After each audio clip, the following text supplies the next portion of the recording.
I started getting deeper into the woods. But maybe not the kind of woods you might be thinking. I'm talking about Okie dokie. Pallets. You know, you can't spell pallet without pal. So let's get into it.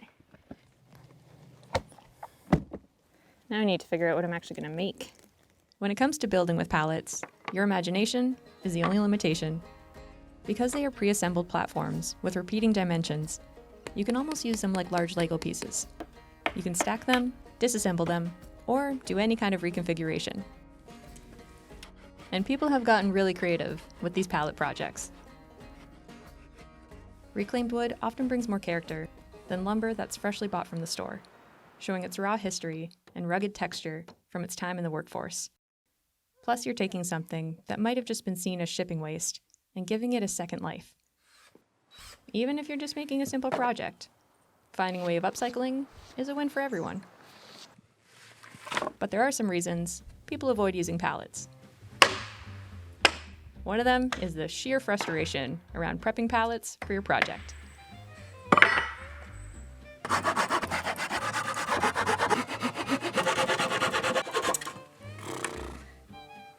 Some disassembly required.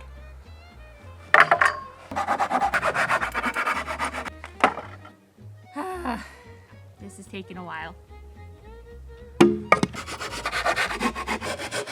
It's a labor of love.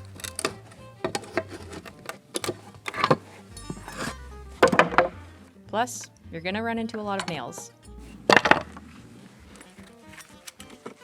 But save those rusty nails for later, if you want to create your own wood stain. Collect those nails in a jar, and fill that jar with vinegar. And let it sit for at least a week. This little mixture reacts to the tannins in the wood to darken it and give it a kind of weathered look. And now you have your own non-toxic wood stain. Now another reason people avoid pallets is the fear of chemical treatments. You'll notice some numbers, letters, and symbols stamped on the pallets. The most common type you'll come across are the ones stamped with HT, which stands for heat treated. This means they were heated up to a minimum of 56 degrees Celsius to eliminate any pests and reduce moisture. The pallets with an MB stamp are the ones you should avoid. These have been treated with methyl bromide, but they're kind of rare to come across. Pallets with any of these stamps are perfectly fine to use. So this pallet is a bit unique. It does not have any stamps on it, which means it did not cross seas, it did not do any international shipping, so it was probably just used locally or regionally. It looks like it's made of Douglas fir, which is a very popular wood around here. And I also got this from the local grocery store, so it's probably just local. So some of these pallets have crossed countries, been overseas, seen the world, and some just like to stay home. Every piece of wood has a story. The type of wood pallets are made from varies. It depends on where it was made and what was available. The most common ones you'll find in North America are pine, spruce, fir, and maybe some oak for those heavy-duty pallets. And because of the increased demands for global shipping, we have an increased demand for making pallets. I talked to Jan Summer from Wildlands League about how this increase is affecting our forests. I was pretty surprised by what we found.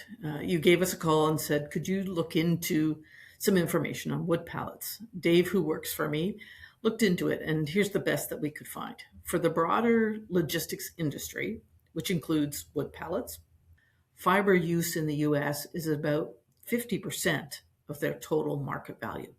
For Canada, that number is about a third of our fiber is used in the broader logistics industry, servicing the flow globally of supply chains. Digging in a little bit more, though, the conservative figure around just wood pellets is about $2 billion Canadian. The most surprising part of this was how contradictory that message, I guess, felt from the way logging and forestry is promoted, because what the industry talks about and sells is that wood is good because we need more housing. Now, we all agree we need more housing, and we've got a housing crisis, and everybody goes, well, absolutely, of course. But pallets are a very short-lived product. And I don't imagine that the lifespan of wood in the logistics industry lasts the 80 years that wood would last in a house. Pallets are a pretty short-lived product, often with a 3 to 5 year life cycle in the work field. And then some of them are just tossed aside and left to rot. And now that's just throwing away potential. A lot of the times you can just get pallets for free.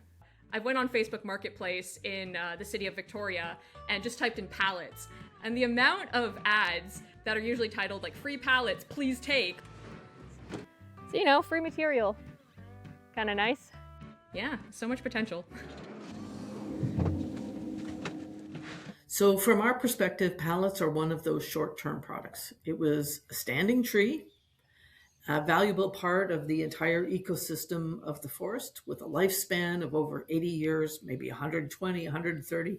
And out west, you're going to get trees that are 500 years old. So what we would like to see when we're harvesting out of a forest is we'd like to see the production of longer life products. Because when you take a tree out of the forest, you're taking all that carbon, all those nutrients for the next generation of trees out of that ecosystem. And that's why when we upcycle, it makes sense for nature and for the climate. So when you work with pallets, or any reclaimed wood, you're reducing waste, reducing your own costs, reducing emissions, plus you get a good excuse to mess around and make stuff. That's pretty okie dokie. This message was Bambi approved.